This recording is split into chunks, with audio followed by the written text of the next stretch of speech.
So let's begin to learn how to do Tunisian casting on. So the cast on process is really quite simple, and you're just going to use an Afghan hook. Now the Afghan hook is usually 2 sizes bigger than the yarn recommendation here. This is Karen Chunky Cakes using a 8mm size L crochet hook that it states. So what I have in my hand is a 10mm Afghan hook. It has a stopper in the end, and that's a size N. So it's 2 sizes bigger. So you're going to create a slip knot to begin, and you're never going to count that as 1, and you can just chain as you normally would with crochet. So let's just do 10. So 1, 2, 3, 4, 5, 6, 7, 8, 9, and 10. And let's begin to talk about the simple stitch. So some patterns have you start with the simple stitch as being your base foundation, and other times you get immediately started on the pattern. It all depends on the stitch that you're going to work on. So to start the very first one, you're going to come in second chain from the hook. So just count it back. So 1 and 2.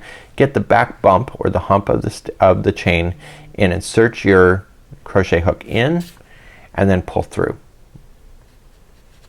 Okay, and you're going to collect those. So leave that on the hook, and you're going to go immediately to the next one. So just insert in, pull through, and collect. Keep your tension nice and loose, and you keep collecting them all the way. So how many loops will I have on the chain by the time I get all the way across? I chain 10. There should be 10. So it's not like typical crochet where you chain 10, and if you single crochet back you'd only have 9. This one here is when you chain a certain amount, you have the same number of stitches going across. So let's verify. 1, 2, 3, 4, 5, 6, 7, 8, 9, and 10. So you can see that there's 10. So to do the return pass is pretty much standard in Tunisian unless it tells you otherwise, but most return passes are always identical to each other, and it all depends on the stitch as well. So to do the return pass, you have to start off by chaining 1. So chain 1, and then you're ready to go all the way back to the other side right here where I'm touching. So you're going to just yarning over and pulling through 2. So the chain 1 that you did was a builder chain. So usually in crochet when you start a new row, you always have the chain 1 and then you start. In this case the chain 1 is on this side, so it happens when you're doing the return pass.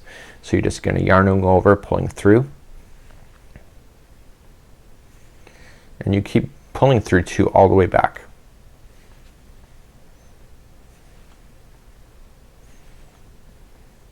Just like that. So now this is a simple stitch, and you're gonna notice that the strands are going in the vertical direction. So you can see that they're going straight up, and you're gonna see that there's 2 of them, right? There's 1 in the front and 1 in the back. So what you have to do to start the next one is that you don't chain 1 first. You only chain 1 on the other side when you're returning, is that you insert the hook through the vertical, but not all the way through the project. So it's just 1 strand, and then yarning over and pulling up on it. Okay? And that shifts that stitch to make the yarning over that you pulled through just now just to come in front. So you just go to the next one. So just going into the front strand, pull through,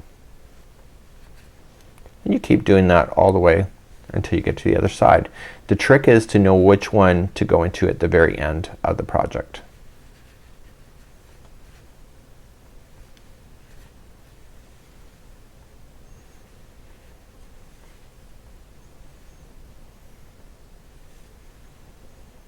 Okay, so I have 1 more left. You can see that I do.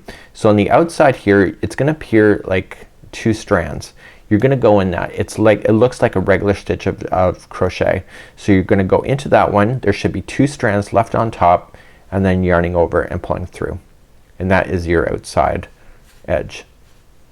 So remember what I said, in order to start and go back in the other direction, this is where we're gonna chain 1 first to begin. So chain 1, and then just start pulling through 2s. So just 2s all the way back.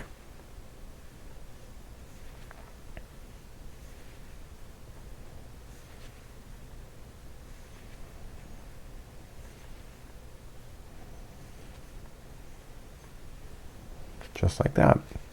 So whenever you're finished a row, it's not when you're back here, it's when you're on the other side. So let's just do one more row with you. So we're gonna go up in the vertical, Okay, and we're just gonna pick them up and put them onto your hook.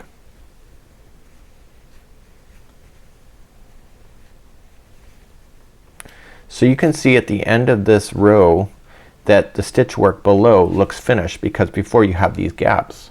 So it's when you're moving in this direction is when you're actually finally finishing off your project.